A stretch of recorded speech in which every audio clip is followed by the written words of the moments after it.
Welcome to episode 118 of R&D in the QC. It is the Thanksgiving edition, assuming Tariq actually gets this posted in a timely manner. It's Thanksgiving week. It's the day before Thanksgiving, and we are thankful to have Ms. Marjorie Molina on the show, one of the two new council members this term and a dear friend of mine. So, Marjorie, thank you for joining us today. Thank you for having me. Hello. Hey, Tariq. Hey, I've already seen you this week, so good to see you again. Luckily, we don't see Larken anymore, so only on Zoom. Yeah, I'm kind of sad about that, little bummed, but I'll take the whole show talking about that. Yeah. Well, so we had Ms. Dante Anderson on a couple weeks ago and had a similar conversation with her, and we wanted to do the same with you. There were 4 new-ish council members this term, but 2 of them had been on council before, had been on the podcast before, but our listeners and our viewers had not had a chance to get to know you and Dante. So they got to know Dante earlier this month, and we want them to get to know you. So give our listeners who don't know Marjorie Molina, give them the 5-minute, who is Marjorie? Tell us your background and how you came to run for office. Oh my goodness. That's a jam-packed one. Marjorie has been in Charlotte. I've been in Charlotte for 18 years. You can speak in the first person. Continue with third person, please. Our listeners really like third person, so if you can just keep doing that. Third person is more of a Tariq thing. I prefer you speaking first. Tariq would really like it if you would continue like that. Tariq, no speaking of yourself in third person at the dais. I'm going to do that from now on. So thank you for that idea. All right. A first person account of your life, Marjorie. Well, I've been in Charlotte for 18 years. So I'm native North Carolina. I grew up in a town called High Point. So right up the road from you in Wyndham. And I've been here for 18 years. I came and I started working in our community, as you know, it's over 2 years, doing a whole lot of community-based projects and volunteering and getting to know our community through service. And I never envisioned working as or running for office. I figured I'd serve. I knew serve. I'll continue to serve even once I'm not in an elected position. And so it's just a part of my DNA. And I'm a mom of 2. I have a 12 and 15-year-old, and they have one in high school and one in middle school. I speak Spanish as a second language. I'm fluent. I read, write, and speak Spanish. Hola. And hola. Yo puedo decir cualquier cosa. Nosotros no vamos a hablar en español si quieres. Oui. And now you're going to switch to French. Oh, I'm multilingual. I'm sorry. I see that. I see you got that going on, it was through your encouragement, Larken. I really, like I said, I never envisioned running for office, and I absolutely envisioned that journey with you being there. But fate had it different plans. And so, yeah, there's that. I have an undergraduate degree. I went to Arizona State University. Actually, before that, I went to Central Piedmont Community College because I graduated with all of my degrees as an adult, a mom, a wife, children. I went back to school right here in Charlotte, and I got my associate degree first. Best community college in North Carolina. Yeah. So I'm an alum of Central Piedmont Community College. I earned my associate degree first. And I highly encourage that method. Actually, it saves you a ton of money if you're going to do, education and you want a 4-year degree. I will encourage my own children to do the same if that's the path that they choose. Let's go community college first for, saving that coin. And then I went to a hybrid program through Arizona State University right here in Charlotte. I lived here in Charlotte the entire time that I've done this. And I traveled back and forth. So I've been to Tempe, I've been to Arizona State. They selected me as what you call a capital scholar. And so I worked and lived in Washington, D.C. I commuted with young kids. I lived in Washington, D.C. During the week, and I came back home on the weekends. I worked at an international nonprofit. It sounds exhausting. It was exhausting. It was exhausting. It was very exhausting, actually. Some Sundays I would, catch the bus from Charlotte to DC to go to work on Monday morning. So I would get ready on Sunday before the mega bus left, and then I would just go straight to work. I would sleep on the bus and go straight to work on Monday. So yeah, I was focused. I really wanted it. I wanted it bad. And so I finished at Arizona State University, and I went to Central Piedmont because I was transitioning from being a small business owner to try and get back into corporate after having a break from having a corporate position, because my ex-husband and I, we own small businesses. And so I'd been out of the corporate sector for a long time, and I was trying to transition back, and I was trying to use my, service and work to really paint the picture that I was qualified to do work. And so I really just credentialed myself as much as I can. So I went back to Central Piedmont. I got certified in data analytics using SQL. I also have certification in project management and business analysis, one from Arizona State and one from Central Piedmont. And then we went into a global pandemic. So I was like, I was working at Dream Key Partners as a contractor partly. And then I was like, I'm going to go get my master's degree, because when I come out of this, I want to make sure that I'm like ready to hit the ground running. And then you come, Larken. Yeah, sorry about that. Yeah. So then you're like, Marjorie, there's this time. Yeah. It's time. And and I'm looking at you like, Larken, I'm in school. Like, and I got this whole big plan. Like, I'm going to go get me this great job and get me a The whole world lot works of money. in mysterious ways. Right. But and that's kind of the path here. And I really appreciate you. I really do. I wouldn't have and couldn't have gotten this journey started without you. So Well, it you're means welcome, a lot. and I'm sorry. But, we all have interesting paths to council. If you'd seen Tariq's heavy metal music soundtrack videos of his first campaign in 2007, you'd have assumed he'd have never been on council, and yet here he is. Yet here I am. Let's go. We need to like put those back out. I think if we can find them, they're out there. They're still out there. The internet never forgets. That's good content. Tariq had like death metal. It wasn't death metal. No way. Yeah, it was 311. Is the 311 death metal, Larken? I thought it was a little heavier than that. Maybe Beautiful not. Disaster by 311 is the song you're I swear I saw like a Megadeth or something. Maybe not. Oh no. Anyway, we'll find that and we'll put it out as some added content later when maybe we'll put that out along with our annual holiday episode. Holiday. Yes. So now you're on the council. What, aside from how difficult it is to work with Tariq, what has your experience been like? What's something you've really enjoyed? What's something you really have not enjoyed? And maybe what's the biggest surprise so far on you're 2.5 months in now? Yeah. I've enjoyed the relationship that I'm beginning to develop with our community in District 5. I already had a relationship with some people, but I'm getting to know a whole lot more of our East Charlotte community. And I really enjoy that. I enjoy the connection, getting to work and serving. It's a broader capacity for sure, but I'm really enjoying getting to know our community, the areas of opportunity, because we have a ton. This. We have a ton of areas of opportunity. So I'm excited to, make an imprint and an impact, just kind of continue the work that has already gotten started. But I'm excited to continue that. I think the biggest, thing that I've not liked so far is that this is a lot of work. We are not part-time employees.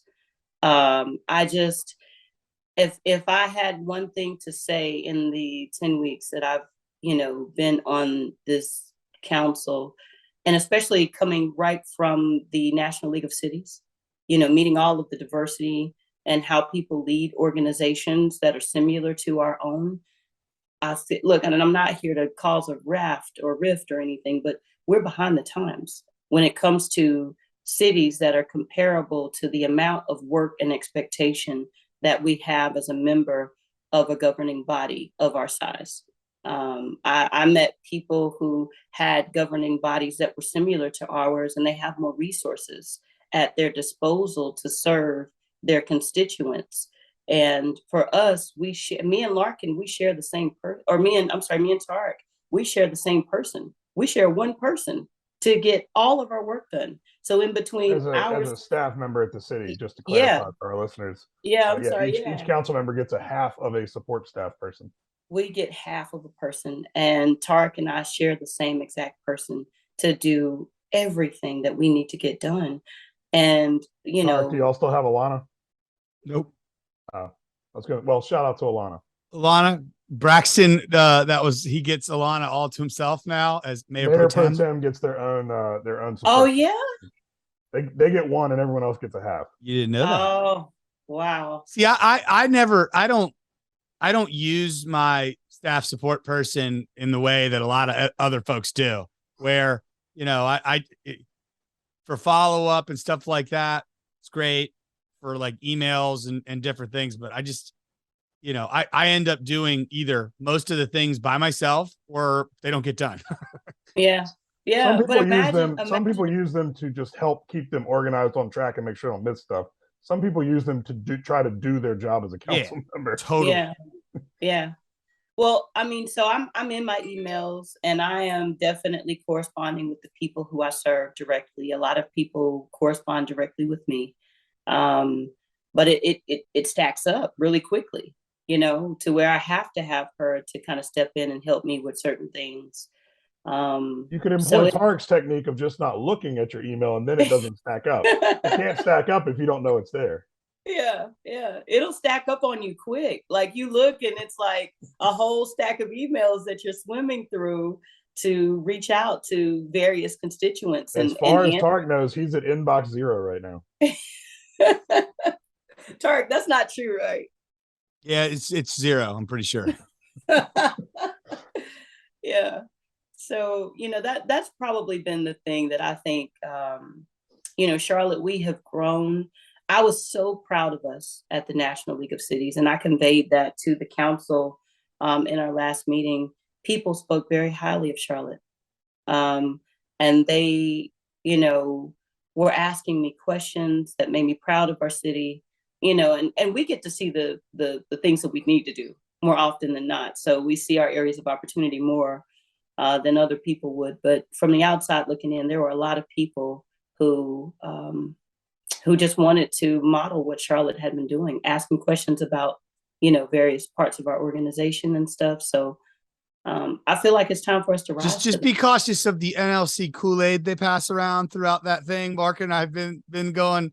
We went there for a number of years, and while there's truth to some of that, there's also the other side of this coin that I think as time goes on, you'll probably hopefully see more and more of, which is Charlotte is great in those areas, in many cases, in spite of the council, and just there's a lot of reasons why we're great, and of late, it's not all just due to like we're an exceptional city council.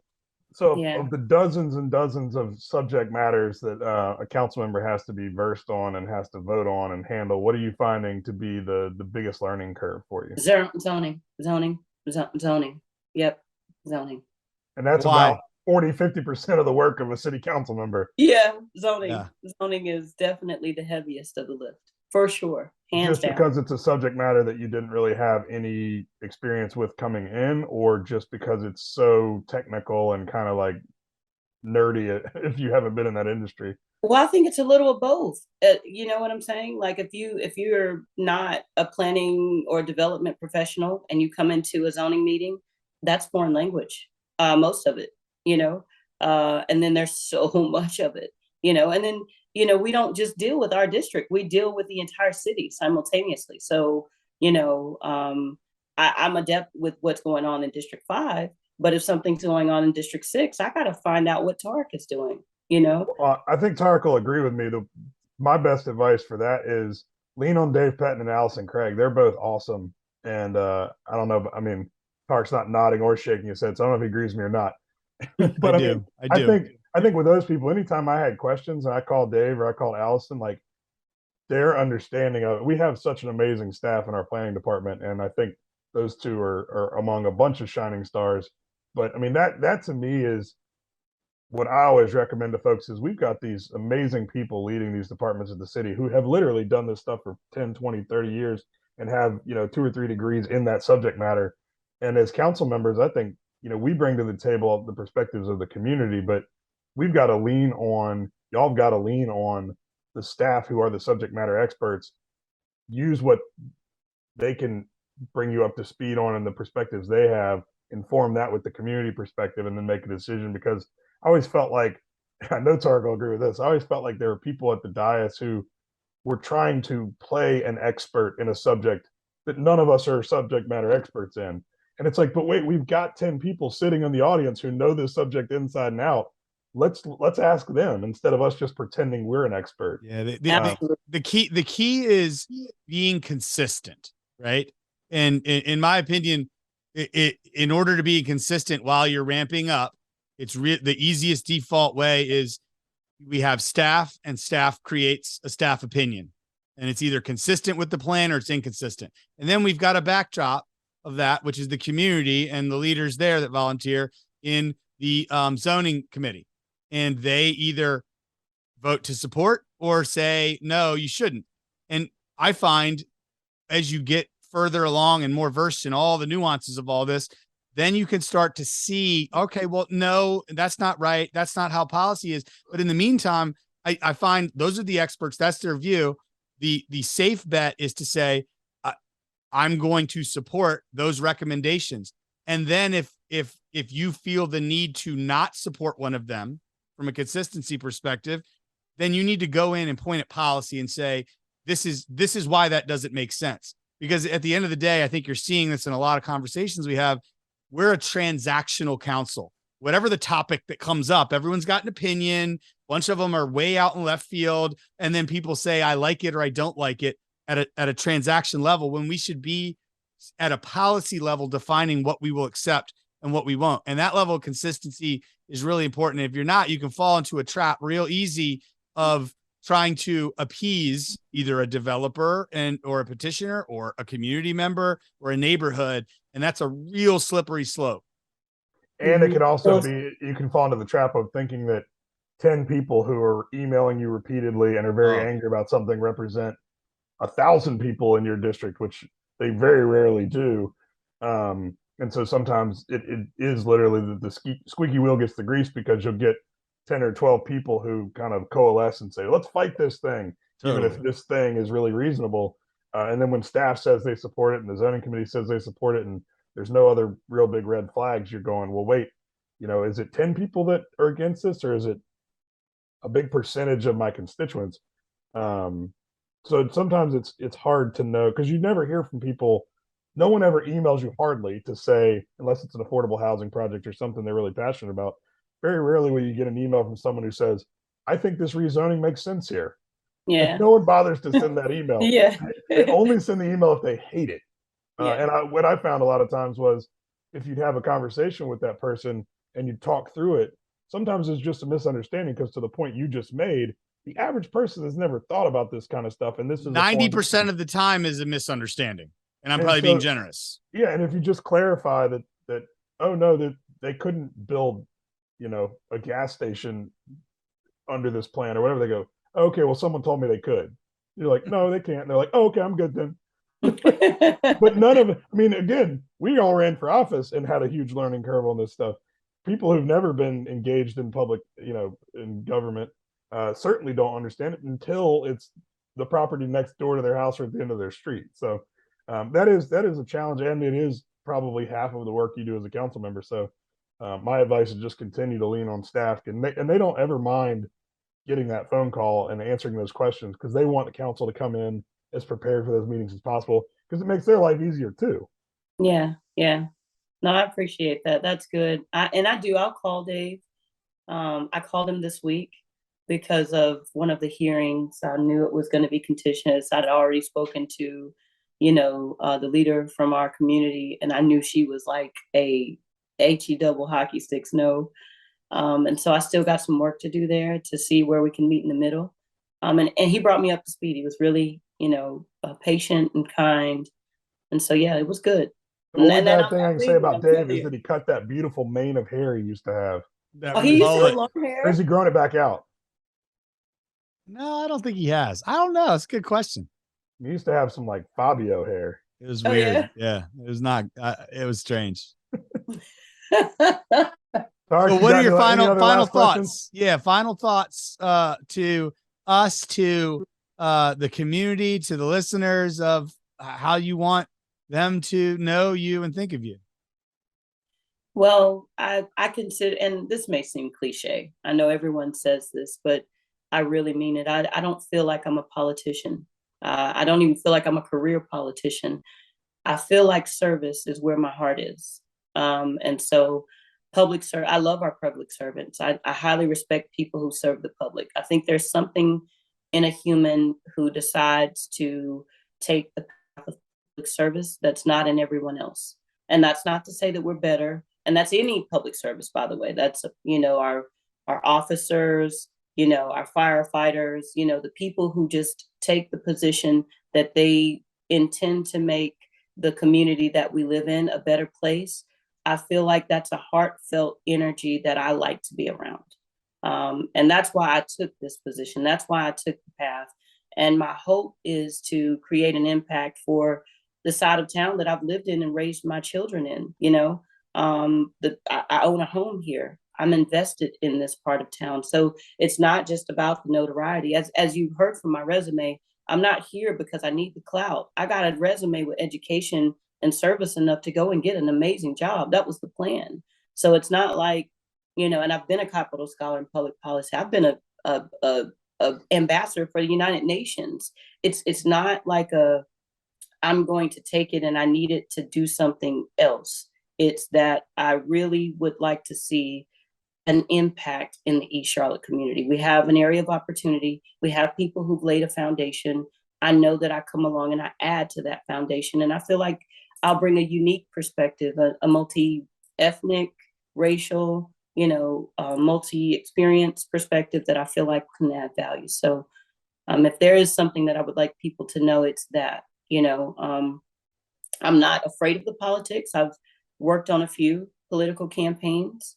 But even then, I didn't take the position of the fighting part, because I feel like even if there's disagreement, there's something that there's always a bridge. In my heart, in my mind, there's always a bridge. There's something, for an example, Tariq, you and I, we haven't had a real disagreement yet. Ideologically, we may not even, what you would say, align on absolutely everything. But I'll put that on my to-do list, Marjorie. Look, but I do feel like if and when that time comes, I feel comfortable in saying that I will come to you and I will attempt to have a very human conversation with you and see where you and I can meet. Yeah. And the thing that you hold strongly, and there would obviously be something that I hold strongly. And I remember growing up as an 80s baby, we used to have debate. We used to have, it used to be that if someone aspired to take this role or this path, that it meant that two opposing sides would have to first defend their idea, right? You should be able to state and defend that idea against opposition, so you should be fully prepared to do that, both sides, right? But then at the same time, I think the third objective would obviously be to find where we can meet. Maybe we both don't get exactly what we want, but we're paying attention to what both, both parties or both, interests can meet and consolidate those things. So that's the perspective I come from. That's what I would like people to know about me. And that's hopefully the imprint that I'd like to leave on our city once this is done for me. Love it. And speaking also, just side note, if you, for the listeners out there, we forgot to mention this. I didn't even think of it. The open air flea market is back. The old Eastland vendors plus some new ones as well. thanks to Daniel Levine and Windstream. That stuff, while it's in the eastern portion of Charlotte, actually District 6 specifically. So, but again, that's going on, and that's something that has been missing for a while, and we're all really excited. So support them. Starts at 9 a.m. every Saturday and Sunday out there across from the Super Walmart near, I think it's Monroe and one of those other roads. Good details, Tariq. Yeah. Appreciate everything you're doing. I appreciate you running and serving, and I know you're doing it with a pure servant's heart. Keep doing what you think is right and not what you think is popular. That can be tough sometimes, but stick to it. And we appreciate you coming on the podcast. All right. Thanks for having me. Thank you. Thanks so much. All right. Larken. All right. Election recap. Speed round. Let's go. All right. Well, we'll let Marjorie log off there. All right. Take care. Bye, y'all. Bye. The upshot was Republicans had a pretty good night statewide in North Carolina, a pretty mediocre night nationally, and a bad night in Mecklenburg County. So what do you want to hit first?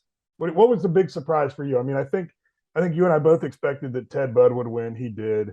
Yep. It was obvious. We knew Alma Adams and Jeff Jackson would win. They did. Yep. The statewide judges, Republicans sweeping those, that was probably, for a North Carolina resident, that was probably the biggest deal or the most impactful. That's our biggest. Yeah, that's thing. Definitely our biggest win when you look at the entire kind of North Carolina election there. From we were that hopeful, one hurt the most from my vantage point. Yeah, that's gonna be a big deal. Republicans have a supermajority in the state Senate, but missed out on one in the state House by one vote. Interestingly, or one seat. Interestingly, many people are probably correctly attributing that seat to a seat in Cabarrus County that was flipped. It was Larry Pittman, who was arguably the most unqualified member of the Republican caucus in Raleigh.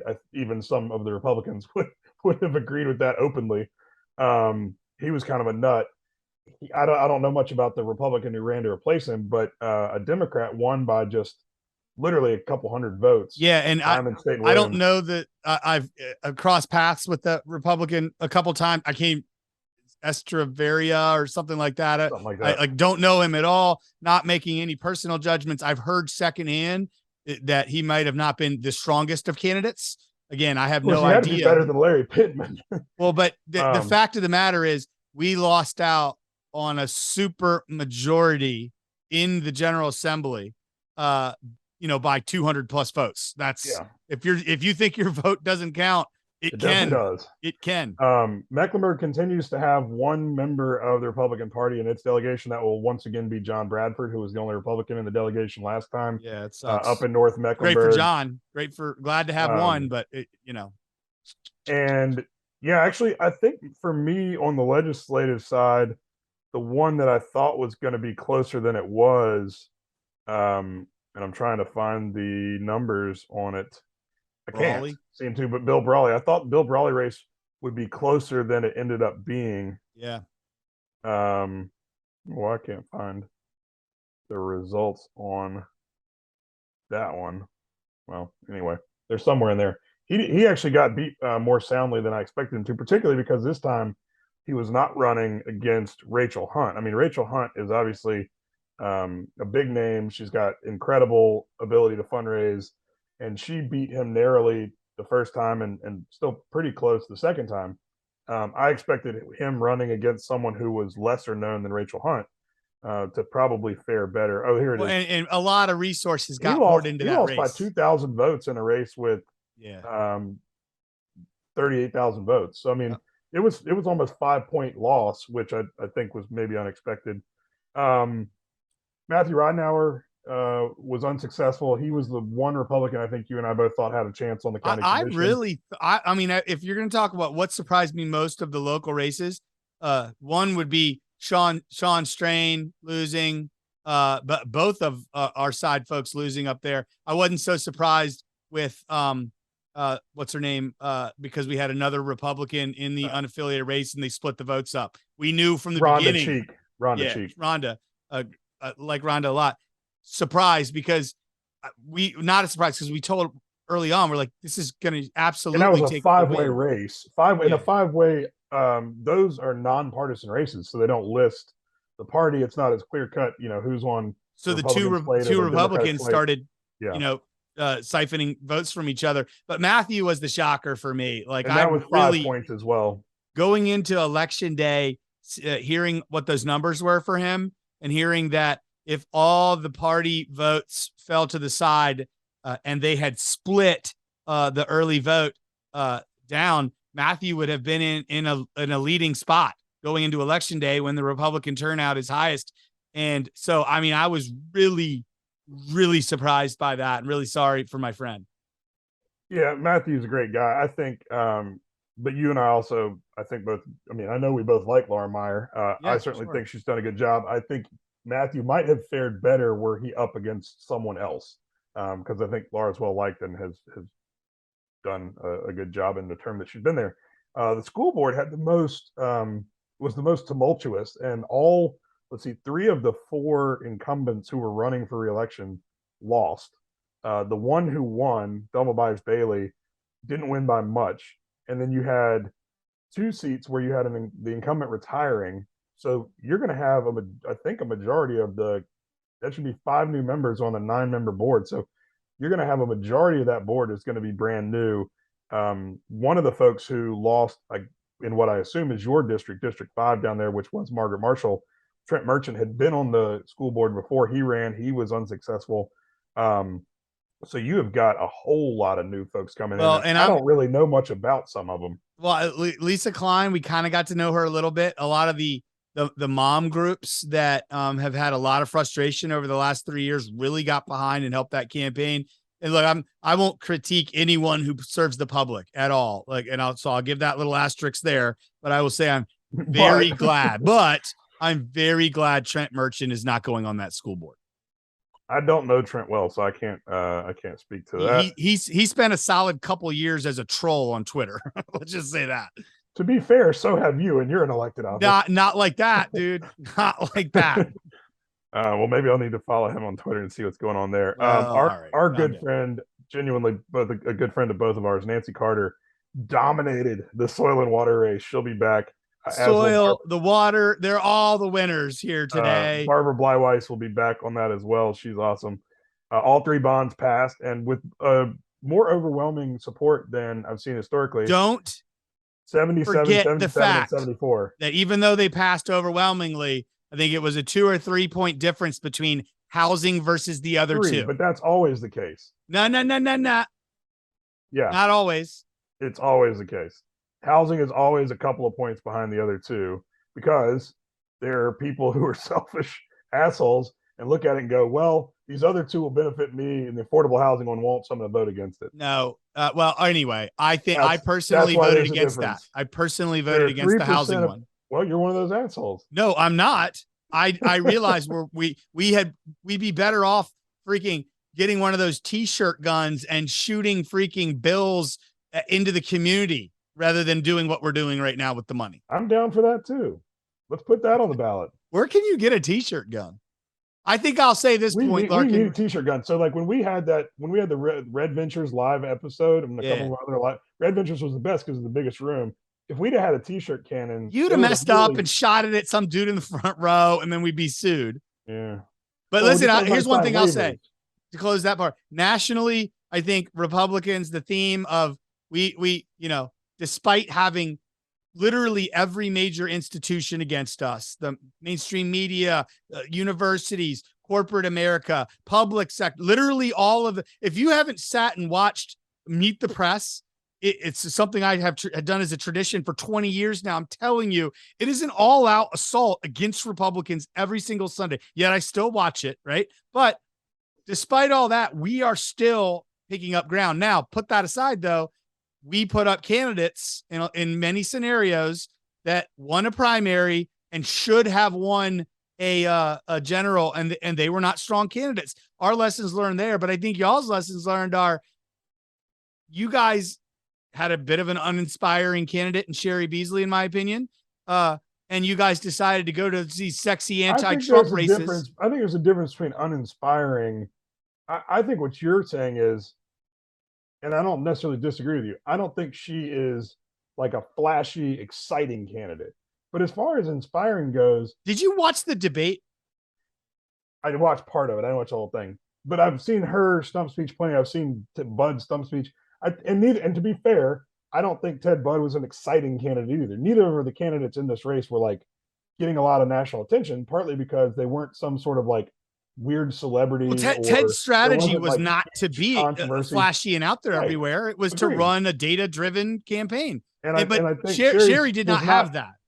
Well, she wasn't trying to make a splash either in terms of celebrity. What I And mean by actually, I uninspiring respect is that. I'm talking about like it didn't. you don't need to be it's an hard to amazing get orator. oxygen in the room if there's Dr. Oz and Herschel Walker and a guy who had a stroke. There's all these things where like people were distracted with what was a more clickbait type news story out of other races. And frankly, our race just wasn't that exciting.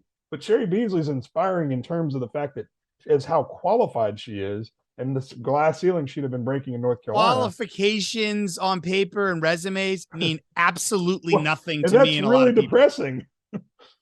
What I mean by inspiring is not someone's resume or backstory or oration skills, of which the oration skills weren't all that great. It's what are you inspiring me? Like, why should I give you my vote? What is it you're gonna do? Because you're qualified for the job.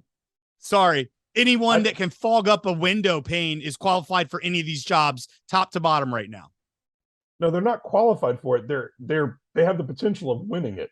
There's a big difference there. What are you going to do that's special? What are you going to do to put North Carolina on the forefront of all kinds of different topics right now? Like that's. I'm not sure that Ted Budd made that case any more than Sherry Beasley made it. Well, but Ted Budd got a lot of backing. He had a very strategic campaign, and the DNC backing. did not back Sherry Beasley. No, that's correct. And that there is the difference maker.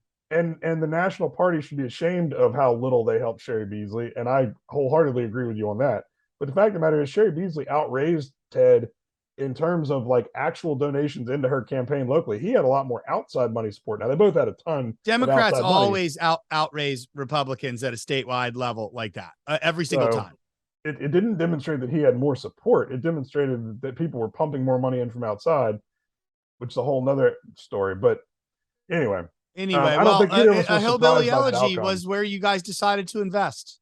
Well, and that's the thing. I mean, you actually know Tim Ryan. I've met him, and I think we both. He's become a buddy over the years. We talk every once in a while. Up in Ohio, he didn't have much of a chance of beating JD Vance, which is also crazy. But like, there was more attention and more money pumped into that. Again, because I think of the celebrity of JD Vance and the fact that Tim Ryan's a more nationally known figure, having briefly run for president. There was a lot more attention on that race than ours, and there shouldn't have been. The Democratic Party should have put a lot more focus and sent a lot more high-profile surrogates to North Carolina. Well, the Democrats are known for gravitating towards shiny objects. So once again, they proved that. I think both parties are currently guilty of that as well. But yes, I will accept your critique of the National Democratic Party in not doing more for Sherry Beasley. So what he could have won. Tim Ryan couldn't, as it turns out, and so misplaced priorities. Are you celebrating? You refer to it as Thanksgiving, or I do. It is a secular holiday. You have a Thanksgiving tree of some kind, or no? It's probably not Thanksgiving. It's more like everything I use to celebrate Thanksgiving is edible. It's like Turkey Awareness Day. Is that what you celebrate? Yes, I'm aware of how much turkey I'm going to eat tomorrow. Oh, I'm going to crush some turkey. Yeah, I plan on throwing down. It's, as you can imagine, as a guy who likes to eat, it's one of my favorite, if not my favorite, holidays. I hope you're like hitting a jog every once in a while before these holidays, dude. No, just a slow meander back to the bed. All right. Which, I got to finish packing and get on the road, and you've got to publish this episode before you get too bogged down with Christmas episode. And yeah, we'll be back at some point to have our annual holiday episode. Love it. Happy Thanksgiving, buddy. Later, dude. See ya.